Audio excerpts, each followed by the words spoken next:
You talk too much, and it's costing you power. Every time you explain, defend, or react, you give someone the tools to control you. But what if silence is the ultimate weapon? In this video, I'll show you why shutting up is not weakness. It's your silent strategy to win without ever being seen as the enemy. There is a reason the quiet man is feared more than the loud one. The loud man screams to prove his relevance. The silent man watches, calculates, and stores information while others bleed power through their mouths. When you remain silent, you place yourself above the game. You rise above the chaos like a shadow that sees, but is unseen, that hears but is unheard. Truly dangerous man is not the one who reacts, but the one who remains still, allowing others to expose their weapons first. In any environment, be it the workplace, relationships, politics, or conflict, most people are too eager to express their opinions, to defend their pride, to interrupt, correct, or be seen. This compulsion to speak is a symptom of weakness. It reveals desperation for validation, hunger for dominance, and a lack of control. But the one who restrains his tongue holds an invisible sword. He governs the room without moving a muscle. While others scramble to be noticed, the silent observer gathers data. He notices the cracks in confidence, the lies tucked between casual words, the insecurity behind the over-explaining. He reads people not by what they say, but by what they reveal through their compulsion to speak. To observe without reacting is to possess real power. Not the power given by title or position, the kind of power that rattles people in their sleep, the kind they can't trace or predict. The quiet man intimidates because his motives remain unknown. He cannot be cornered, guilt-tripped, or manipulated with emotional bait. And when he does choose to speak, every word lands with weight because it's not diluted by noise. He's not interested in proving he's right. He's interested in knowing everything and saying nothing until it is time to act. This is not the silence of passivity or fear. It is the silence of a hunter watching his prey exhaust itself in the open. The observer uses stillness as a weapon. While others become drunk on their own voice, he sharpens his mental blade. While they try to impress, he identifies who's weak, who's proud, who's easily provoked. He understands that words are currency, and the more you spend, the less you have. Every careless comment costs you leverage. Every argument you entertain gives someone else a glimpse into your mental map. The silent observer does not need to shout to be heard. He does not chase respect. He creates an atmosphere where others instinctively adjust themselves in his presence. He becomes the unknown factor, and people fear what they cannot define. The mind craves certainty, so when a man refuses to give it, he becomes a psychological puzzle that others can't solve. And when they can't figure you out, they treat you with caution. In that caution, you gain influence. Information is power, and the silent man collects it all. He doesn't waste energy in reactive speech. He lets the arrogant talk themselves into weakness. He lets the insecure reveal their fears. He listens to how people speak of others and learns how they will speak of him in his absence. He becomes fluent in subtext, tone, and timing. While others weaponize words, he weaponizes knowledge. The world encourages noise because noise is control. When everyone is talking, few are thinking. The silent observer resists that trap. He is not distracted by gossip, trends, or outrage. His silence makes him dangerous because silence allows him to think clearly, move strategically, and wait until the moment is right. And when he moves, the world is unprepared. His victory feels sudden, but in truth, it began the moment he chose to remain silent while others exposed their playbook. He is not the fool who blurts out his plans. He does not boast of his next move. He lets others laugh, underestimate, and assume. He lets them speak on him while he speaks to no one, and in their blindness he builds. In their noise he finds clarity. While they scatter their energy in meaningless conversations, he concentrates his in strategy. His silence becomes a mirror in which others expose themselves. He leads without title. He manipulates without confrontation. He wins without shouting. Words are the most underestimated weapon in human conflict. Not because of their strength, but because of the way they betray the speaker.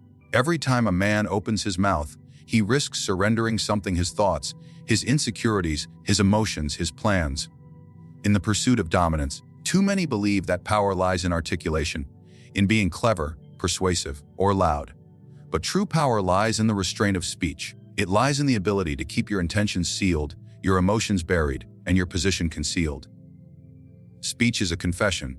Silence is control. People crave expression. They want to be heard, understood, and praised. They seek comfort in explaining themselves, believing that explanation is clarity, and clarity is safety. But what they do not realize is that in explanation, they make themselves predictable. They provide others with a blueprint. The more you speak, the more you allow others to read your values, your fears, your triggers.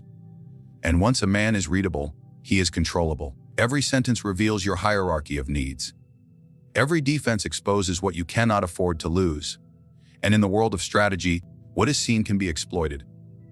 The strategic man knows that silence disorients the enemy.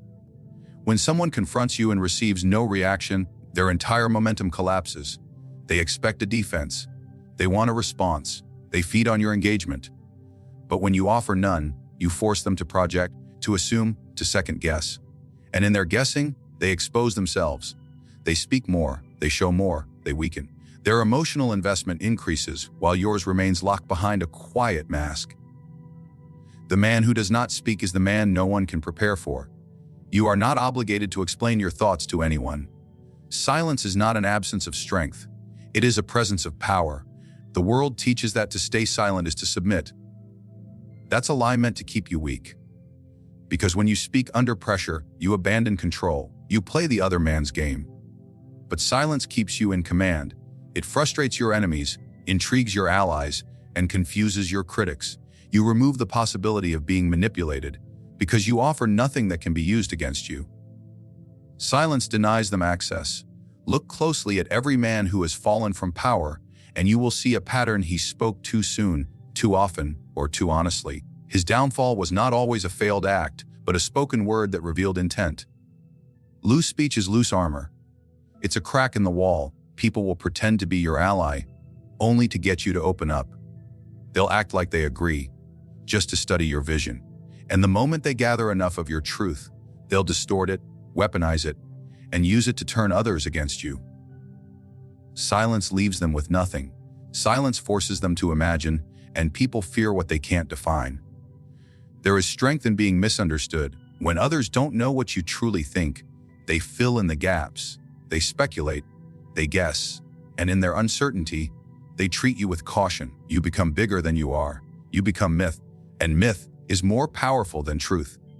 The man who says less becomes more. The man who says everything becomes irrelevant. Because the louder you are, the less people listen. But the quieter you are, the more they strain to hear what you're not saying. The smart man studies before he speaks. But the wise man often chooses not to speak at all, because not every question deserves an answer, not every attack deserves a reply, and not every opinion must be voiced. Silence is not passive, it is aggressive restraint. It is the art of making others move while you remain still. The silent strategist forces others to reveal themselves first. He wins not by speaking louder, but by speaking last, if at all. Even in conflict, silence is the better position. The one who reacts verbally is already defending. The one who does not react is still deciding. The one who says nothing may be planning everything. To say nothing is not to lack a response. It is to delay it until it serves you best. And in delay, you gain time. In time, you gain leverage. You observe how others act under pressure, how they reveal what they fear most, how they unravel without ever being touched. You witness their unraveling without having to lift your voice or your hand. The more you talk, the more data others collect. They learn your speech patterns, your vocabulary, your tone, your emotional triggers. But when you remain quiet, you give them no data. You deny them the blueprint. They will call you cold, mysterious, arrogant, detached. But these are not insults. These are reactions to their inability to control you. And nothing is more powerful than being immune to manipulation through silence. The one who controls the narrative does not need to speak the most. He needs only to control what is heard. In every room, every relationship, every power dynamic, there is a war of perception. It is not truth that wins, it is belief. And belief is shaped not by facts, but by control of the narrative. The clever man understands this. If you speak too soon, if you speak too much, you lose your advantage. But when you withhold your voice, when you allow others to fill, in the silence with their own assumptions. You begin to shape reality without uttering a word. The average man believes that controlling a situation means explaining himself, clarifying his intentions, or defending his side of the story. He believes that more speech equals more control. But the opposite is true. The moment you speak, you become part of the noise. You place yourself on equal footing with everyone else scrambling to be heard. You dilute your authority by competing for attention. But when you withhold your voice, when you withhold your position, the silence itself becomes the loudest force in the room. People begin to talk about you. They begin to define you. And ironically, in trying to guess what you stand for, they give you more presence than any speech ever could. When you remain silent, others must create the narrative for you. But they cannot speak with certainty. They must speculate. They begin to wonder, what is he thinking? Why doesn't he speak? What is he planning? And because the mind fears uncertainty, it begins to inflate your power. It begins to assume complexity where there may be none. In this way, you gain a mystique. You become the man whose silence demands attention. You become the figure whose every glance carries more weight than another man's speech. And as they talk, as they try to fill the silence, they reveal more about themselves than you ever reveal about yourself. There is a reason silence has always been feared in politics, in courtrooms, in negotiations, in war.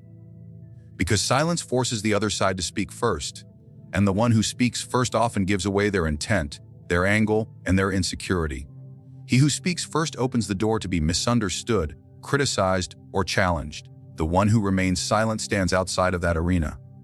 He chooses when to step in, if at all. Until then, he watches as the others fight shadows, argue ghosts, and speak words into an abyss they cannot control. This is how you seize narrative power. Not by rushing to justify your moves, but by letting others assume your motives and burn themselves out, trying to predict your strategy. The crowd fears what it cannot label, and when you withhold your voice, you rob them of the ability to put you in a box. In a world addicted to constant explanation, silence is subversion. And subversion is power. Because once you teach people that you cannot be baited into talking, they learn to navigate around you carefully. They adjust their tone. They censor their words. They hesitate before they challenge you. Not because you are loud, but because your silence demands interpretation. And in that hesitation, you dominate them. Even in everyday interaction, you can witness this power. A room full of voices will pause when the quietest man chooses to speak. Not because of volume, but because of contrast. His voice stands apart because it is rare. When you speak less, your words carry more value. When you delay your response, your decision feels more calculated. When you remain unmoved by provocation, your presence becomes unsettling. And that unsettling presence becomes influence. The most dangerous element of withholding your voices is that it makes others tell your story for you. They start shaping their words in anticipation of how you might respond. They rehearse imaginary dialogues in their heads, trying to prepare for something you never promised to deliver. They begin treating you as though you are already in control, because they can no longer define where you stand. And once they treat you as powerful, the illusion becomes real, because perception always precedes reality in the mind of the masses. What they believe becomes what they fear. And what they fear, they obey. Those who cannot control their speech often find themselves explaining, defending, apologizing, and over-clarifying. They spill their intentions across the table, hoping to be understood. But understanding is not leverage. Mystery is. The man who is misunderstood cannot be countered directly. The man who leaves his motives in shadow cannot be trapped. And so he moves freely, untouched by public opinion, immune to slander, untouchable by enemies who don't even know where to strike. This is how the narrative is won. Not by shouting over others, but by making your silence the loudest voice in the room. While others speak themselves into weakness, you build your position in the dark. While they chase influence through volume, you become influence through absence. And when you finally do speak, it is not a contribution to their story. It is the rewriting of it. There is something unsettling about a man who speaks little. In a world trained to measure worth by volume, by how loud, how fast, how often one speaks, the silent man disrupts the pattern. He makes others uncomfortable without lifting a finger, Because silence is not absence. It is presence without exposure. It is the presence of unreadable depth, of unspoken judgment, of invisible strength. Silence forces others to wonder, to question, to imagine. And what they imagine will always be more powerful than what you tell them. When you are silent, people are left with no reference point. They don't know what you think, what you feel, what your next move is. That unknown creates a vacuum, and nature abhors a vacuum. So their minds fill the silence with projections, with fears, with myths. The man who is silent becomes the man they construct in their own imagination. And that man is always more dangerous than reality. You may be calm and strategic, but to them, you are a storm waiting to break. You may be indifferent, but to them, you are calculating revenge. You may be focused on your path, but to them, you are gathering power in secret. Their fear does the work for you. Fear and respect are deeply connected. People respect what they do not understand. They fear what they cannot predict. The more predictable you are, the more you are taken for granted. The more transparent your thoughts, easier you are to dismiss. But silence blocks that path. It says, "You don't know me," and leaves them scrambling to figure you out. That scrambling, that mental chaos, is the seed of power. It causes people to treat you differently. They walk on eggshells, they overthink, they second-guess themselves around you. All because you gave them no emotional hook to hold on to. Power is psychological. It is not just what you do, but how others feel in your presence. If they feel uncertain, they will defer to you. If they feel uneasy, they will obey. If they feel threatened, even by your calm, they will adjust themselves. And silence is the fastest way to introduce that feeling. It bypasses argument, sidesteps debate. It establishes a dynamic without direct confrontation. You do not need to declare authority when your silence already shifts the energy of the room. When you speak, you create lines. You reveal your thoughts, your preferences, your priorities. And once those are known, they can be challenged, argued with, or dismissed. But silence creates a wall. They cannot attack what they cannot see. They cannot confront what you haven't revealed. It is not you who is exposed. It is them. They talk too much, and in doing so, they unveil their desires, their fears, their strategies. But your silence is a mirror. It reflects their weakness while hiding your strength, and people do not respect those who bleed insecurity. They respect the one who remains unaffected. Even in moments of tension, when most men crack and speak to fill the void, the silent man maintains dominance. Because that void, that tension, is not his enemy. It is his weapon. He lets it build. He lets others squirm under the pressure. He watches how they react, who breaks first, who tries to fill the space with nervous speech or false confidence. In that moment, he is studying. Every twitch, every word, every defensive gesture becomes data. And while they reveal everything, he reveals nothing. That imbalance is terrifying to them, because it is power they cannot negotiate with. This is not silence rooted in insecurity or passivity. It is not the silence of a man who has nothing to say. It is the silence of someone who doesn't need to speak. The silence of someone who has already won the psychological war. People often mistake this kind of man for arrogant, cold, or emotionally distant. But what they truly feel is intimidation, not from aggression, from unreadability. And unreadability is the foundation of strategic fear. The man who commands fear without raising his voice is the man who becomes the center of gravity in any situation. Others revolve around him, adjust their tempo to his pace, wait for his reactions that never come. They ask themselves, what is he thinking? Why won't he respond? Did he notice that? And in that mental storm, they begin to respect him, not because he demanded it, but because he remained untouched by their chaos. That untouched nature, that psychological distance, makes him seem above them. And what is above is either revered or feared. Sometimes both. Most men try to win respect by proving themselves, by displaying strength, intelligence, or charisma. But in doing so, they reveal themselves. They give others a way in. The silent man does the opposite. He removes the entry points. He gives nothing to hold on to. He forces others to feel small, uncertain, and unbalanced just by staying composed. They learn to measure their words in his presence. They become cautious. And in that caution, they create a power structure without realizing it. There are men who are feared because they yell, because they punish, because they dominate through brute force. but their power is temporary. It requires constant effort. Then there are men who are feared because they say nothing, because they observe, because their silence suggests they see more than they show. That kind of fear is durable. It lives in the minds of others even when the man himself is absent. It turns him into an idea, a presence that lingers in every conversation, every decision, every plan made in his vicinity.